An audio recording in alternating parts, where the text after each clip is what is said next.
I apologise in advance for not being present at the 7th Continental Conference of Indigenous Women of the Americas.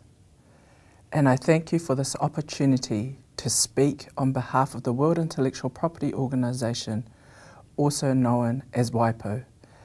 My name is Hai-Tualima from Samoa, and I'm the WIPO Indigenous Fellow. WIPO is a specialised United Nations agency working on the development of a balanced and effective international intellectual property system that enables innovation and creativity for the benefit of all. WIPO was established in 1967 and has 188 member states. WIPO helps governments, businesses and society realise the benefits of intellectual property. WIPO has been engaged for more than 15 years in a work program which aims to address the intellectual property issues related to the protection of traditional knowledge and traditional cultural expressions, as well as the interface between intellectual property and genetic resources. In 2000, the WIPO Intergovernmental Committee on Intellectual Property and Genetic Resources, Traditional Knowledge and Folklore, also known as the IGC, was established to discuss and negotiate these issues with a view to develop an international legal instrument or instruments.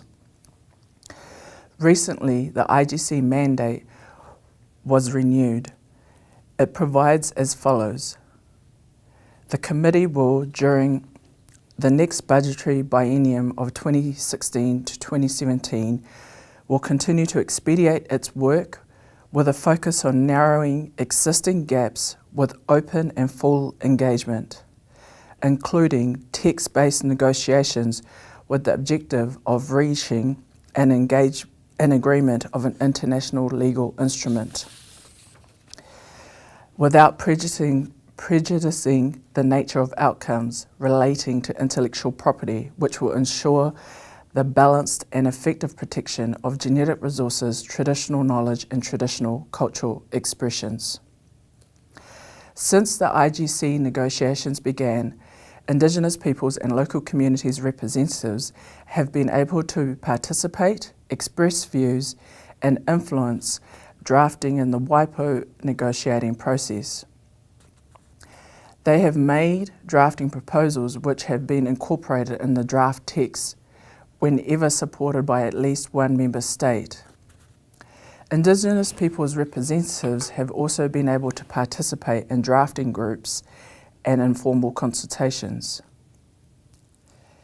Each WIPO committee session has been preceded by panel presentations chaired by and composed of representatives of Indigenous peoples and local communities whose participation is funded by WIPO. These contributions remain an invaluable source of information on the experiences, concerns and aspirations of Indigenous peoples regarding the protection of traditional knowledge and traditional cultural expressions.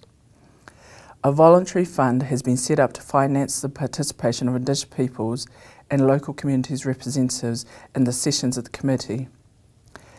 At the same time, there has been ongoing technical assistance, development of publication and capacity building activities to raise awareness amongst key stakeholders such as Indigenous peoples.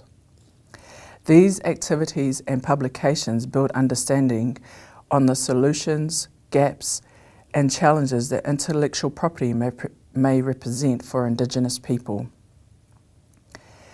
I wish to draw your attention to the distance learning course on intellectual property and traditional knowledge which began in April of this year. The course aims at providing technical information on key concepts and international, regional and national experiences and policy options available for the intellectual property protection of traditional knowledge and traditional cultural expressions. WIPO's outreach work to Indigenous peoples and local communities have included practical workshops which enable the existing intellectual property tools and highlight national level issues from that region. In August this year, WIPO organised a practical workshop on intellectual property and genetic resources, traditional knowledge and traditional cultural expressions. The objective of the practical workshop was to build capacity and raise awareness amongst representatives of Indigenous peoples and local communities, as well as government agencies. As well, it aims to reinforce national policy dialogues and processes around the interface between intellectual property and genetic resources, traditional knowledge and traditional cultural expressions. Also, as we speak, WIPO is holding a practical workshop on intellectual property, traditional knowledge and traditional cultural expressions for Indigenous peoples and local communities from Latin America in Panama.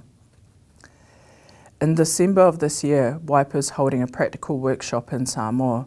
The practical workshop will aim to build capacity, explore opportunities for regional and national processes to promote and protect traditional knowledge, traditional cultural expressions and genetic resources, and contribute to building cooperation and collaboration between and amongst Indigenous peoples and local communities and government agencies. In addition, WIPO held 2 international seminars this year on intellectual property and genetic resources, traditional knowledge and traditional cultural expressions.